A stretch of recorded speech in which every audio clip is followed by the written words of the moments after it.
জ্বালানি খাতে ১৫ বছরে দুর্নীতির সব রেকর্ড ভেঙে ফেলেছে বিগত সরকার। জনস্বার্থের পরিবর্তে গোষ্ঠী স্বার্থে এই খাতের টাকা লুট করেছে সরকারের অনুগতরা।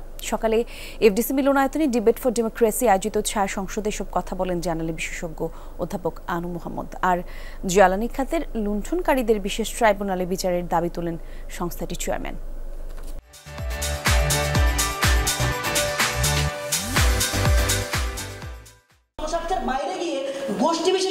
সঠিক পরিকল্পনার অভাবেই জ্বালানি খাতের লুণ্ঠনের প্রধান কারণ শীর্ষক ছায়া সংসদ। সরকারি দল মনে করে একটি নির্দিষ্ট গোষ্ঠীর মাধ্যমে পরিকল্পিতভাবে এই খাতে লুটপাট চালিয়েছে বিগত আওয়ামী লীগ সরকার।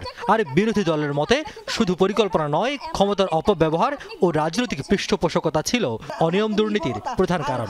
ভারতের নির্ভরতার গডফাদারদের কমিশন বাণিজ্য থেকে গত ৯ বছরে ১১,০০০ কোটি টাকা লুটপাট করেছে। ১১,০০০ কোটি টাকা ক্যাপাসিটি চার্জের নামে দিতে হয়েছে কাকে? ওই আদানিকে, ওই রিয়েলাইজকে বানানোর স্পিকার। পরিকল্পনা থাকা সত্ত্বেও আপনি যখন বাস্তবায়ন করতে যাচ্ছেন তখন আপনার এই স্বচ্ছতা, জবাবদিহিতার অভাব, রাজনৈতিক পৃষ্ঠপোষকতা, দুর্নীতি এই বিষয়গুলো চলে আসছে। ছায়া সংসদে ডিবেট ফর ডেমোক্রেসির চেয়ারম্যান হাসান আহমেদ চৌধুরী কিরণ বলেন, বিগত সময়ে সরকার, আমলা, ব্যবসায়ী এই ৩ চক্রে ধ্বংস হয়েছে জ্বালানি খাত।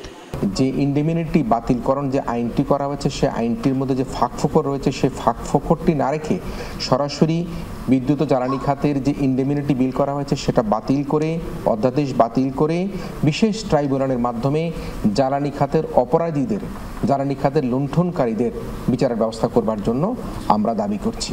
অনুষ্ঠানে অতিথি ছিলেন জ্বালানি বিশেষজ্ঞ অধ্যাপক আনু মোহাম্মদ। বলেন, জ্বালানি খাতের দুর্নীতি নিয়ে দীর্ঘ আন্দোলন সংগ্রামেও এ খাতের লুটপাট বন্ধ করা যায়নি। বিগত সরকারের সময়ে করা অসম চুক্তি বাতিল ও পরিবেশ বিনাশকারী প্রকল্প থেকে বর্তমান সরকারকে সরে আসার আহ্বান জানান তিনি। যে আমাদের যত বিদ্যুতের চাহিদা আছে সেই বিদ্যুতের চাহিদা পূরণ করার জন্য আমাদের কয়লারও দরকার নেই, আমাদের পারমাণবিক বিদ্যুৎ কেন্দ্রও দরকার নেই, আমাদের এলএনজি আমদানিরও দরকার নেই। আমাদের দুইটা জিনিস দরকার, দুইটার সাথেই সম্পর্কিত হচ্ছে জাতীয় সক্ষমতা।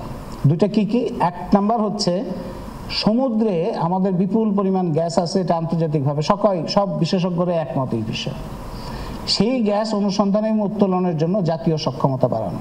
ছায়া সংসদে বাংলাদেশ টেক্সটাইল বিশ্ববিদ্যালয়কে হারিয়ে বিজয়ী হয় সরকারি দল Dhaka International University. Riaz Raihan, Jamuna News, Dhaka.